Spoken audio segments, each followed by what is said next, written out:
When was the last time you changed your mind, not because someone convinced you, but because you convinced yourself? There was a time when thinking was a quiet act of rebellion, when the ability to question, to challenge, to reason was considered not only a strength, but a moral duty. Today, that art is fading, not because we've lost intelligence, but because we've lost attention. We live in an age that rewards speed over depth. We scroll, react, and move on, convinced that consuming information is the same as understanding it. But true thinking isn't about knowing more. It's about seeing differently. Critical thinking, once the foundation of intellect, is no longer a cultural norm. It's uncomfortable, slow, unprofitable. In a world driven by algorithms and instant gratification, questioning has become a liability. It slows the system down. We mistake opinions for insight, information for wisdom, and familiarity for truth. We no longer seek what is real, we seek what feels right. And that distinction between truth and comfort is where original thought begins to die. It's not that people don't have ideas, it's that they rarely own them. Most of what we believe today has been curated for us by media, by peers, by invisible systems that feed us what we already want to hear. Thinking for oneself has become an act of solitude, and solitude in this age feels almost unnatural. The danger isn't that people can't think. It's that we no longer value it. Because to think deeply is to feel uncertain. It's to admit we might be wrong. And in a society that confuses confidence with intelligence, doubt feels like weakness. But here's the paradox. True thinkers don't fear doubt, they live in it. They understand that uncertainty is not a threat to knowledge, but the birthplace of it. When you start thinking for yourself, you begin to notice how much of your mind isn't yours. The slogans you repeat, the beliefs you defend, the facts you never verified, all inherited, borrowed, recycled. And if you pause long enough to question them, the silence that follows can be terrifying. But that silence is sacred. It's where the noise ends and thinking begins. What if the way we think today was shaped thousands of years ago by minds that never touched a screen? Long before the digital age, humanity's greatest revolution wasn't technological, it was philosophical. It began when a few people in the dusty streets of Athens started asking dangerous questions. Socrates didn't build empires, he built conversations. He didn't claim to have answers, only questions. An unexamined life, he said, is not worth living. For him, thinking wasn't an intellectual exercise. It was a moral obligation. Plato took that torch and turned thought into a structure, a way of distinguishing shadows from truth. Aristotle refined it further, inventing logic, laying the groundwork for science and reason. Their ideas weren't entertainment. They were the foundation of civilization itself. Centuries later, in the age of Descartes and Kant, thinking became even more radical. Descartes declared, "I think, therefore I am," anchoring existence itself in the act of thought. Kant redefined reason as humanity's pathway to freedom, a way to rise above instinct and authority. To think, he argued, is to become truly autonomous. These thinkers believed that freedom wasn't given, it was earned through the discipline of the mind. To question everything wasn't rebellion for rebellion's sake. It was a path to clarity, to truth, to meaning. But somewhere along the way, something changed. When everything is one click away, thinking becomes optional. Modern life has made us efficient, but not intelligent. We've gained access to infinite information and lost the patience to process any of it. We live in what some call the convenience apocalypse. Every question has an instant answer. Every discomfort has a quick distraction. Curiosity, once a spark that drove human progress, is now an inconvenience to be automated. Technology has turned our brains into passive receptors rather than active explorers. We no longer seek knowledge, we scroll until it finds us. And in that process, our intellectual muscles atrophy. Thinking requires effort, and effort feels unnecessary when algorithms promise ease. Why wrestle with complexity when everything can be summarized in 60 seconds or less? Why read philosophy when a motivational quote can give you the illusion of wisdom. This is the tragedy of mental convenience. It gives us the appearance of intelligence without its substance. We become collectors of conclusions, but strangers to the process that creates them. The irony is painful. Humanity has never had more access to knowledge, yet never been less curious about it. We've mistaken access for understanding and simplicity for clarity. People crave simplicity. It feels safe. But simplicity, when abused, kills inquiry. It tells us there's nothing more to see, nothing more to question. It flatters the ego while starving the mind.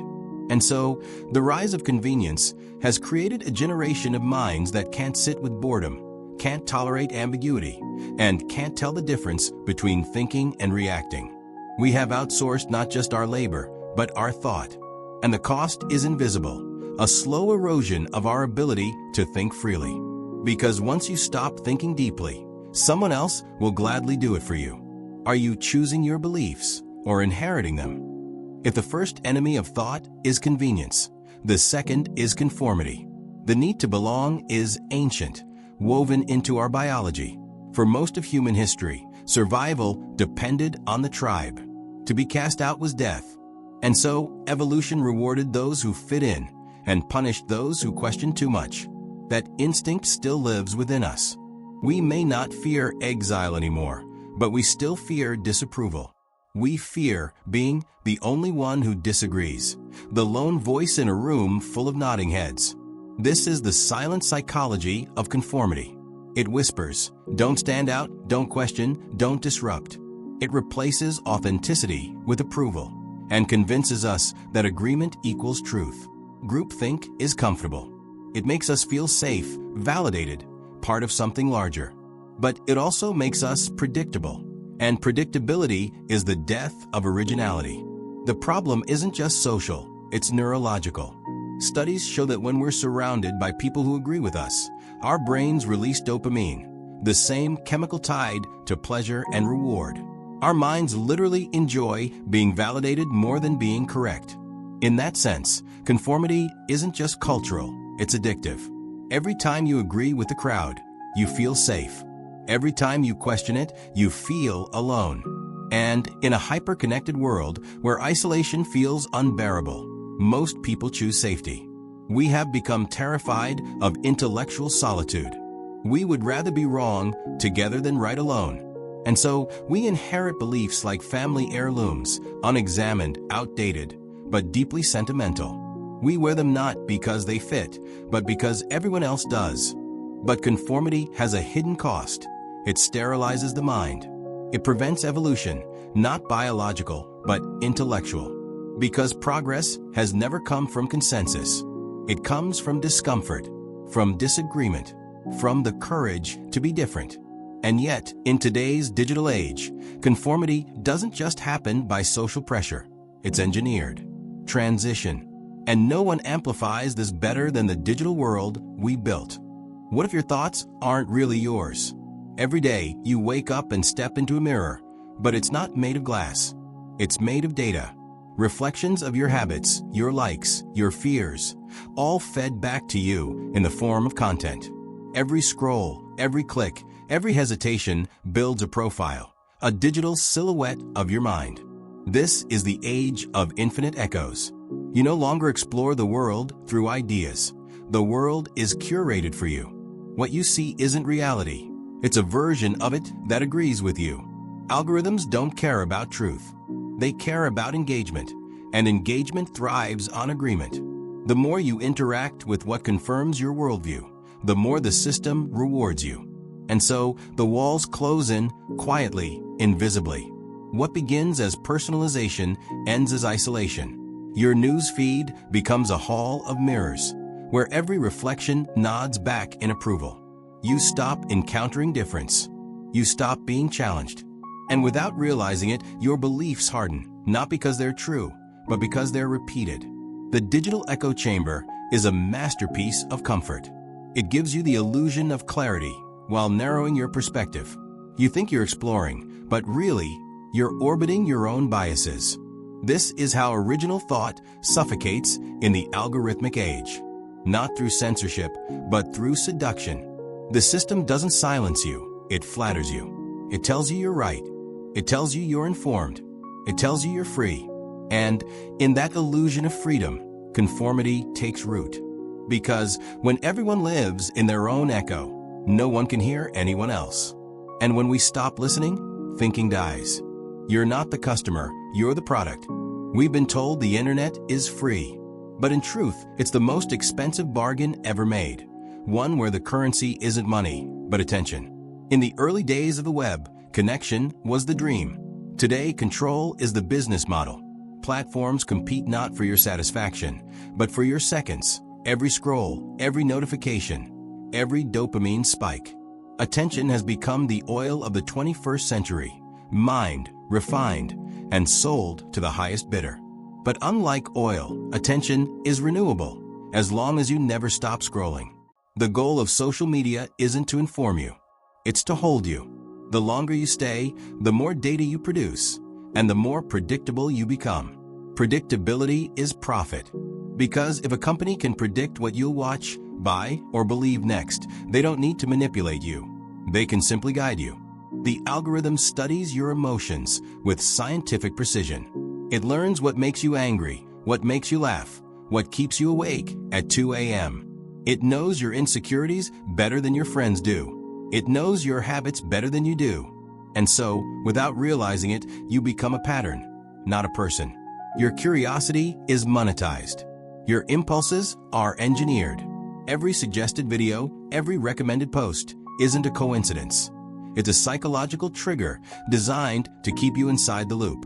The attention economy doesn't sell content, it sells control. It reshapes behavior through reward and repetition until individuality becomes interference. Why? Because unpredictable people don't click predictably. This is the hidden agenda of modern technology, not to connect us, but to contain us, to turn consciousness into data and behavior into design. And yet, the tragedy isn't that we're being manipulated, it's that we enjoy it. We've grown addicted to the stimulation, the validation, the endless dopamine drip. We willingly trade freedom for convenience, autonomy for entertainment, presence for distraction. It's easy to blame the system, but the truth is uncomfortable. The algorithm only works because we cooperate with it, because we want to be seen, to be liked, to be heard, even if what's being heard isn't truly us. Frustration gives way to realization.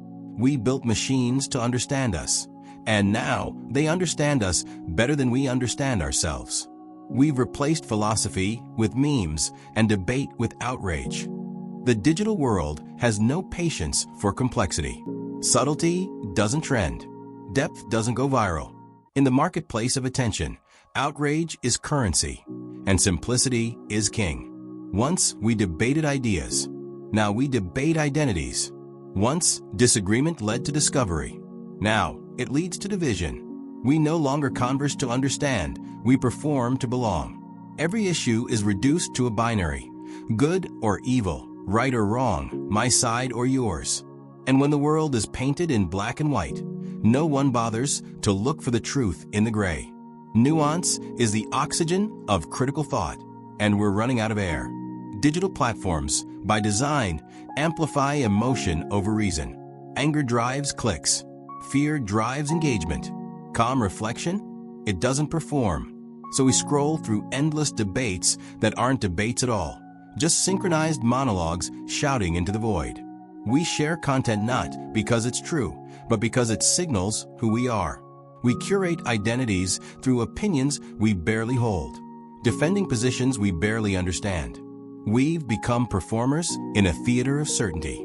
Every post a performance, every disagreement a battle for moral superiority. We mistake visibility for virtue and confuse noise for meaning. Philosophy once invited us to explore paradox, to hold two opposing ideas in tension until a higher understanding emerged. Now, the moment we encounter discomfort, we scroll past it. We seek validation, not revelation. The death of nuance is the death of empathy and the death of dialogue. Because when everything is simplified to slogans, the mind has no room to grow.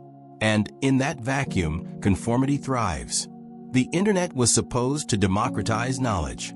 Instead, it has democratized ignorance, giving everyone a microphone, but taking away the silence required to think.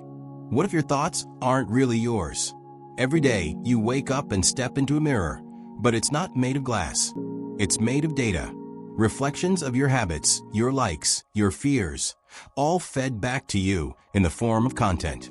Every scroll, every click, every hesitation builds a profile, a digital silhouette of your mind. This is the age of infinite echoes. You no longer explore the world through ideas. The world is curated for you. What you see isn't reality. It's a version of it that agrees with you. Algorithms don't care about truth. They care about engagement, and engagement thrives on agreement. The more you interact with what confirms your worldview, the more the system rewards you. And so, the walls close in, quietly, invisibly. What begins as personalization ends as isolation. Your news feed becomes a hall of mirrors, where every reflection nods back in approval. You stop encountering difference. You stop being challenged. And without realizing it, your beliefs harden, not because they're true, but because they're repeated. The digital echo chamber is a masterpiece of comfort. It gives you the illusion of clarity while narrowing your perspective. You think you're exploring, but really, you're orbiting your own biases. This is how original thought suffocates in the algorithmic age. Not through censorship, but through seduction. The system doesn't silence you, it flatters you. It tells you you're right. It tells you you're informed. It tells you you're free. And in that illusion of freedom, conformity takes root. Because when everyone lives in their own echo, no one can hear anyone else. And when we stop listening, thinking dies. You're not the customer, you're the product. We've been told the internet is free. But in truth, it's the most expensive bargain ever made. One where the currency isn't money, but attention. In the early days of the web, connection was the dream. Today, control is the business model. Platforms compete not for your satisfaction, but for your seconds. Every scroll, every notification, every dopamine spike. Attention has become the oil of the 21st century, mined, refined, and sold to the highest bidder.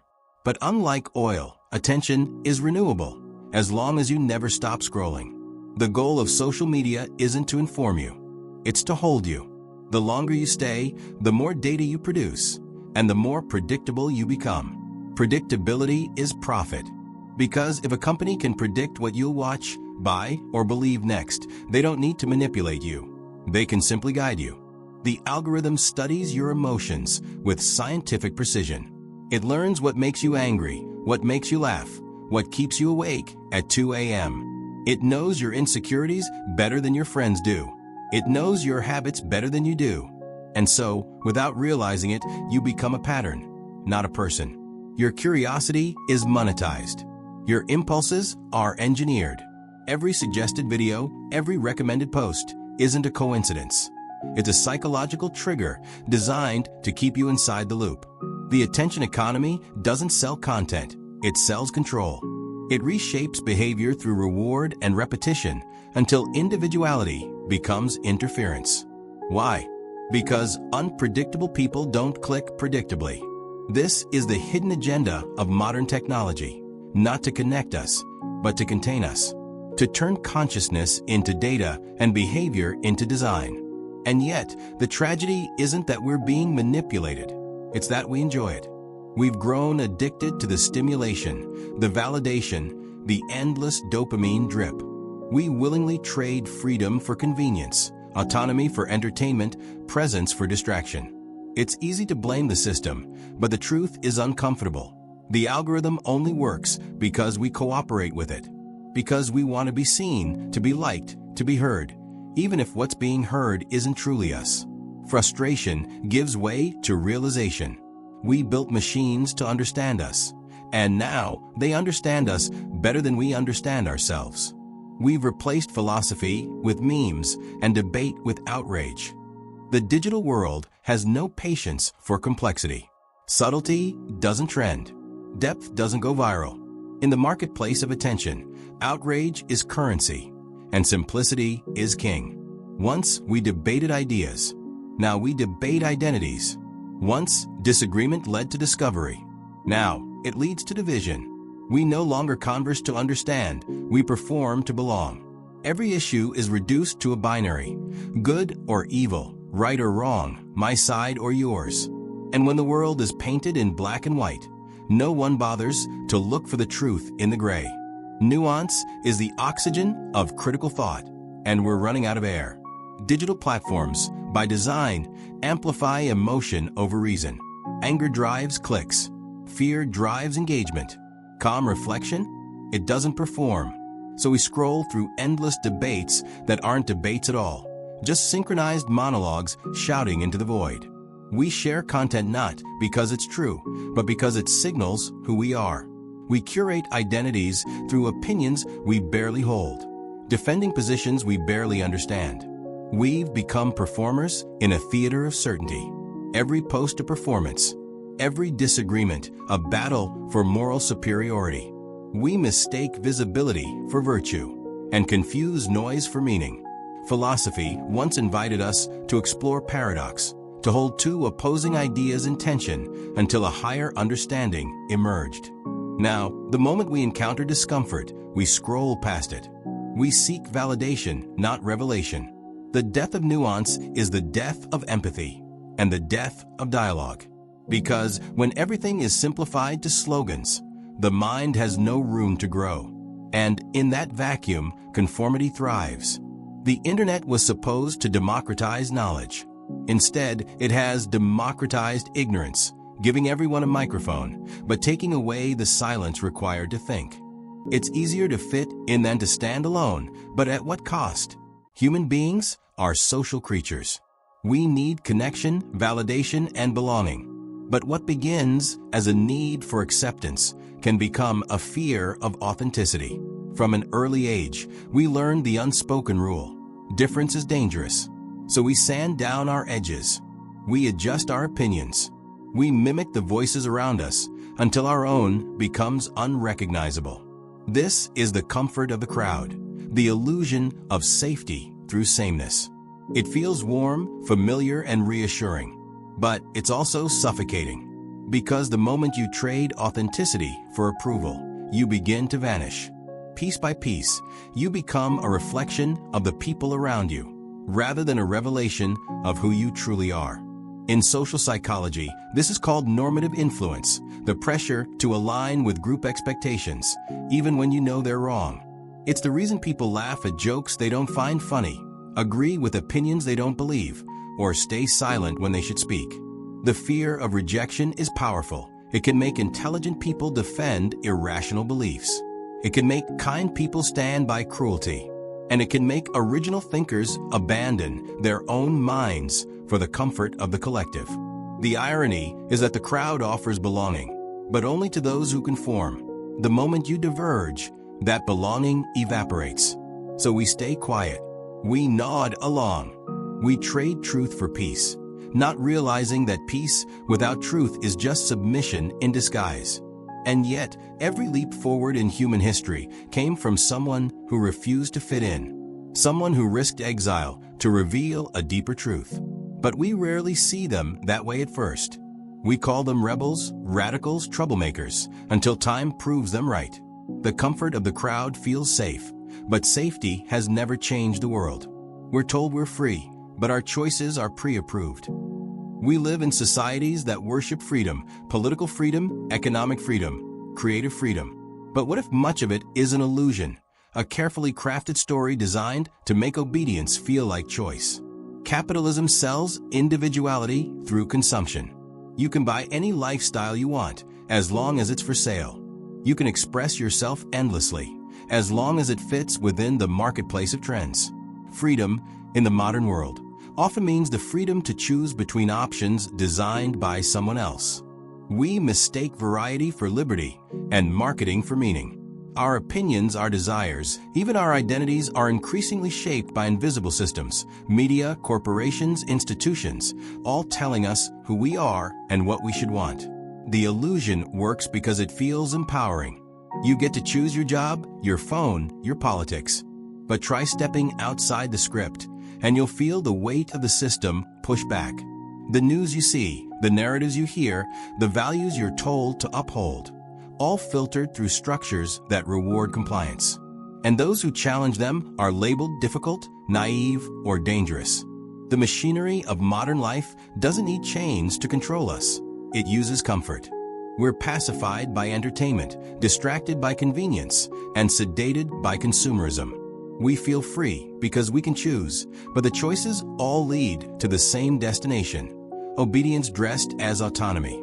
This is how societies maintain order without ever appearing authoritarian. They don't forbid you from thinking. They simply keep you too busy to do it. The illusion of freedom is the masterpiece of modern civilization. It gives you just enough control to stop you from asking who's really in control. Every revolution begins in silence, inside the mind of one person who dares to think. There is a kind of noise that masquerades as life. It fills every moment: notifications, conversations, opinions, distractions. It makes us feel connected, informed, alive. But beneath it all, something essential is missing: silence. Solitude has become the most underrated form of rebellion. In a culture that equates visibility with value, being alone feels almost like failure. But the truth is, no mind ever became original in the presence of constant noise. Every great idea, every philosophical breakthrough, every act of genuine creativity began in silence. Socrates walked alone through the streets of Athens. Nietzsche wandered the mountains. Virginia Woolf wrote about the need for a room of one's own. And in that room, in that solitude, they met their minds fully for the first time. Solitude is not loneliness. Loneliness is the hunger for others.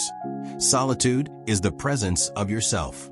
It's the place where your thoughts stop echoing other people's voices and begin to sound like your own. But modern life makes this difficult. We've built a world that's allergic to quiet. We fill every pause with a podcast, every walk with a playlist, every moment with motion. We've forgotten how to be still, how to let the mind breathe. Yet silence is where rebellion begins. Because when you remove the noise, you remove influence. You stop reacting and start reflecting. You stop consuming and start creating. Solitude is where you meet the uncensored version of yourself. It's uncomfortable, even frightening, because it forces you to confront your own contradictions and emptiness. But it is in that confrontation that thought is born. To think freely, you must first be alone. Because only in solitude can you separate your voice from the chorus of conformity. And only in solitude can you begin the quiet revolution of the mind. Curiosity is rebellion disguised as wonder. There's a quiet power in the question, why? It seems innocent, even childlike, but it is the most dangerous word in any society built on conformity. Curiosity is the first act of resistance against intellectual obedience. It refuses to accept the world as it is handed to you. It asks, who decided this? Why is this true? What if it isn't? As children, we are born curious. We question everything. But somewhere along the way, we're taught that curiosity is inconvenient, that it slows things down, that it challenges authority. And so we learn to stop asking. But the world only changes because someone didn't stop. Every breakthrough in science, philosophy, and art began as a refusal to accept the obvious. Every revolution, political or personal, began as a question that wouldn't die. Curiosity is the antidote to dogma.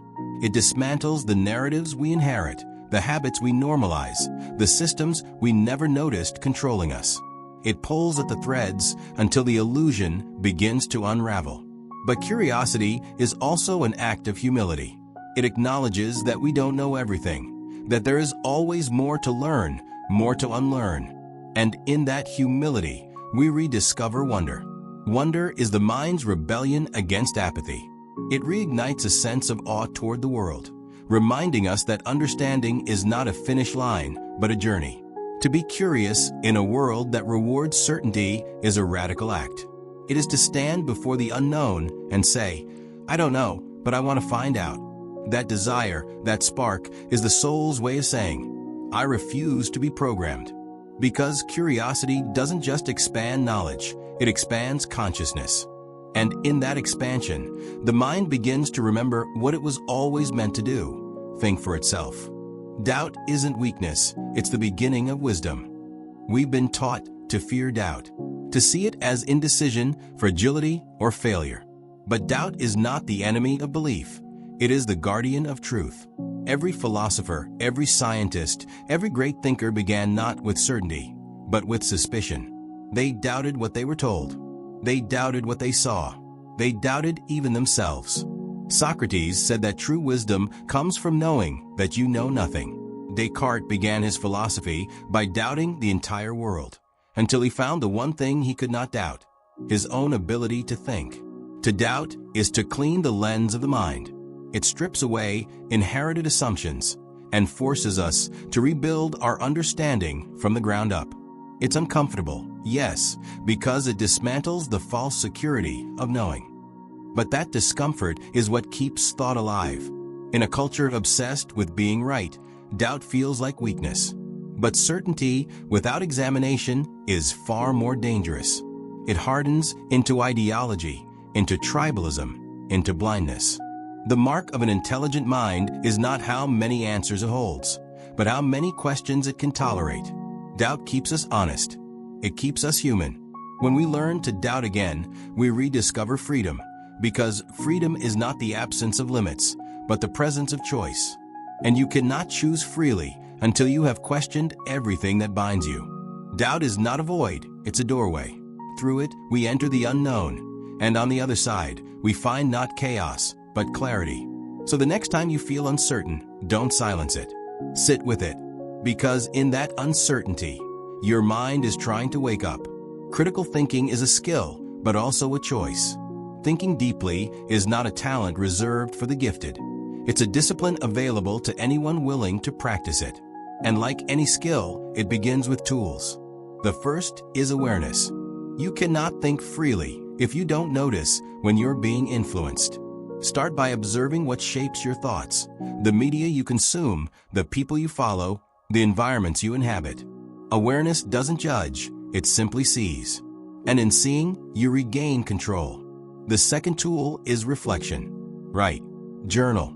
Sit with your own thoughts long enough to understand them. Writing is not about recording answers. It's about discovering them. It slows the mind, reveals patterns, and exposes contradictions you didn't know existed. The third tool is depth. Read deeply, not widely. The internet trains us to skim. Depth trains us to understand. Choose fewer voices, but listen to them completely. Engage with thinkers who challenge you, not comfort you. Because growth happens at the edge of discomfort. The fourth tool is dialogue. Not debate, dialogue. Debate seeks victory. Dialogue seeks truth. Speak with those who disagree, not to defeat them, but to see through their eyes. Every perspective you understand makes your own sharper, broader, more human. And finally, the most important tool, discipline. Critical thinking is not spontaneous, it's sustained. It requires the daily courage to pause before reacting, to verify before believing, to ask before accepting. It's not about knowing more, it's about resisting less. Each of these tools is simple, but together they form the armor of the independent mind. A mind that can walk through the noise of the modern world and still hear its own voice.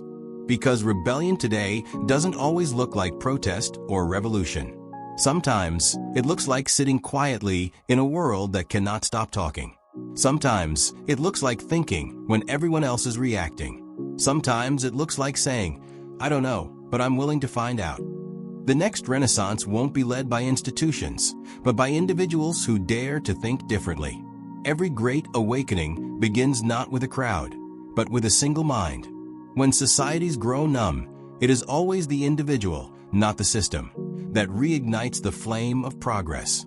We are entering an age where true power lies not in armies, wealth, or status, but in clarity. Clarity of mind, clarity of vision, clarity of thought. The institutions that once defined truth are losing their authority. Media no longer controls the narrative. Education no longer guarantees understanding. Corporations no longer hold the keys to innovation. The gatekeepers are gone, and in their absence, a new kind of thinker is emerging. The independent thinker is not defined by rebellion for rebellion's sake. They are not loud by necessity, nor radical by posture. Their revolution begins internally, in the refusal to accept what everyone else accepts without question. They think slowly in a world that demands speed. They seek understanding in a culture that celebrates opinions. They value solitude over spectacle, reflection over reaction. And because of that, they see what others overlook. This is the age of the micro-renaissance, a quiet awakening happening one mind at a time. Artists, scientists, writers, entrepreneurs, teachers, individuals who choose depth over distraction, meaning over metrics, truth over trend. They are scattered across the world, unseen by headlines, yet shaping the future silently through thought, creation, and courage. In them lies the hope of a new enlightenment, one not driven by institutions, but by integrity, because institutions decay when they lose thinkers. But cultures are reborn when thinkers refuse to decay with them. The next great revolution won't come from systems collapsing. It will come from individuals awakening. To think freely, you must be strong enough to stand alone. Freedom of thought comes with a price: solitude, misunderstanding, even ridicule. But it is a price worth paying, because the alternative is silence. To think differently in a conformist world is to invite resistance. Not because people hate truth, but because truth disrupts comfort. When you question what others have built their identities upon, they won't thank you. They'll defend the illusion. This is why resilience is the foundation of independent thought. Without it, even the brightest mind will bend beneath the pressure of conformity. Resilience begins with emotional independence, the ability to hold your ground without needing approval. To know who you are, even when no one mirrors it back to you. It means learning to be misunderstood without losing faith in your vision. It's easy to think freely when others applaud you. It's harder when they mock you, doubt you, or call you naive. But every great thinker in history, Galileo, Copernicus, Hypatia, Mandela, Wollstonecraft, faced that same isolation. They didn't endure it because they loved conflict. They endured it because they loved truth more than acceptance. Resilience also means developing the mental strength to question yourself, to admit when you're wrong, to evolve without shame. Because independent thinking isn't about being right all the time. It's about being real all the time. The world will always test the strength of your convictions. But remember, conformity is comfortable only until you realize it costs you your soul. To think freely is to walk alone through a storm of opinions, holding a small light that others might try to extinguish. But if you protect that light long enough, others will find it too. And in that light, a new kind of courage is born, not the courage to fight the world, but the courage to remain yourself within it. One original thought can change millions of lives. History is not shaped by the masses. It's shaped by moments, and those moments are born inside individual minds. One thinker questions the status quo, and the ripple begins. A single idea, invisible at first, spreads through generations like light traveling through darkness. When Galileo dared to look through his telescope, he wasn't just studying the stars. He was redefining humanity's place in the universe. When Martin Luther King Jr. spoke of a dream, he wasn't merely protesting injustice. He was reshaping the collective imagination of what was possible. When Simone de Beauvoir questioned the boundaries of gender, she didn't just challenge patriarchy. She expanded the definition of human freedom itself. Every great movement begins as a whisper, one mind daring to ask, what if? The psychology of change tells us something profound. We underestimate the influence of individuality. We believe systems create progress, but systems are built by people who once thought differently. Your ideas, your questions, your reflections, they matter. You may not see the effect immediately. You may never get credit for it. But thought has a way of traveling beyond the thinker. Every person you inspire to question, every mind you challenge to wake up, becomes part of a chain reaction that transcends you. This is the ripple effect of authenticity. It doesn't spread by force, but by resonance. You don't need to change the world. You only need to change the way you see it.